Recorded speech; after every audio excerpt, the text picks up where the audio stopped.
بسم اللہ الرحمن الرحیم۔ السلام علیکم معزز ناظرین، اگر کوئی شخص فقر اور فاقہ میں مبتلا ہے تو آپ صلی اللہ علیہ وسلم کی پوری واقعہ سن لے اور آپ صلی اللہ علیہ وسلم کی بتائی ہوئی کلمات پر عمل کرے اور اس کے ساتھ ساتھ 5 وقتہ نماز کا پابندی کرے، انشاءاللہ العزیز اس بندے کی فقر اور فاقہ ختم ہوگی۔ ایک مرتبہ کا واقعہ ہے کہ غار حرا جاتے وقت آپ صلی اللہ علیہ وسلم کا توشہ لے جانا اس بات کی دلیل ہے کہ کھانے اور پینے کا انتظام توکل کے منافی نہیں، بلکہ رزق خداوندی کی طرف اپنی فقر اور فاقہ، ضرورت و حاجت کا اظہار ہے جو عین عبادت ہے۔ اللہ رب العزت کا فرمان ہے، رب انی لما انزلت الی من خیر فقیر، اے اللہ میں ایک فقیر بندہ ہوں، میری طرف خیر اور بلائی کو نازل کرے۔ فقر اور حاجت میرا وصف ذاتی ہے، میری ذات اور حقیقت کو لازم ہے، کبھی جدا نہیں ہو سکتا، جیسا کہ غنا اور بے نیازی خدا کا وصف ذاتی ہے۔ پس جیسے خدا کے لیے استغنا اور بے نیازی لازم ہے، اسی طرح فقر اور احتیاج بندہ کے لیے لازم ذات ہے۔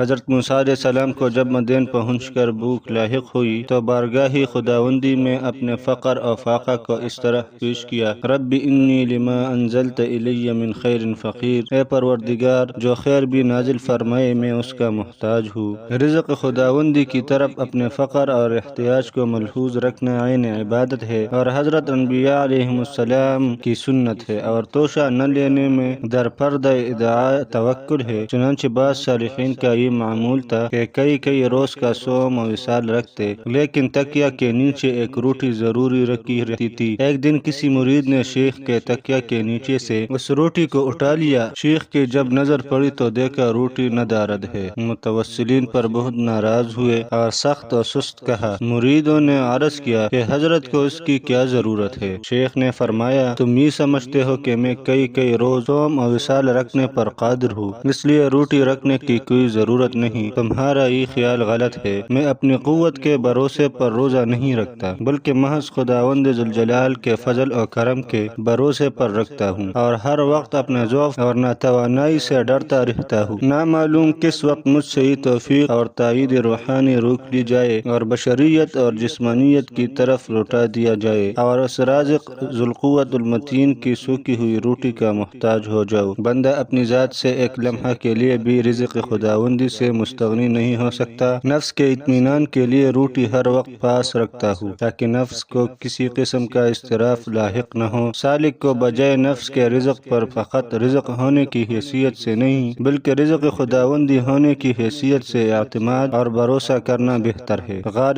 حرا کی خلوت و عزلت میں آپ صلی اللہ علیہ وسلم کا یہ معمول رہا کہ کبھی آپ صلی اللہ علیہ وسلم گھر تشریف لاتے اور چند روز کا توشہ لے کر گھر واپس ہو جاتے، اور اس میں اس طرف اشارہ ہے کہ اصحاب خلوت و عزلت کے لیے انقطاع کلی مناسب نہیں، اہل و عیال کے حقوق کی رعایت بھی ضروری ہے۔ اسی وجہ سے ارشاد فرمایا، لا رہبانیت فی الاسلام، یعنی اسلام میں رہبانیت نہیں، باطنی امراض کے معالجہ کے لیے اور عبادت میں پختگی اور رسوخ پیدا کرنے کے لیے اگر کسی غار یا پہاڑ میں مدت معینہ کے لیے خلوت کی جائے، جیسے کہ حضرت صوفیہ کا طریقہ ہے، تو یہ عین سنت ہے، بدعت نہیں ہے۔ نیز اس طرف اشارہ ہے کہ جو شخص کسی غار یا پہاڑ میں خلوت اور عزلت کا ارادہ کرے، اس کو چاہیے کہ اہل خانہ کو مقام خلوت سے ضرور مطلع کر دے تاکہ ان کو کسی قسم کی تشویش نہ ہو، اس کی طرف سے قلب میں کوئی بدگمانی نہ ہو، عند ضرورت اس کی خبرگیری کر سکے، بیمار ہو تو تیمارداری کر سکے وغیرہ ذالک۔ لہذا جس شخص کو بھوک، فقر اور فاقہ میں مبتلا دیکھو، یا اگر کوئی خود اس فقر اور فاقہ میں مبتلا ہو تو حضرت موسیٰ علیہ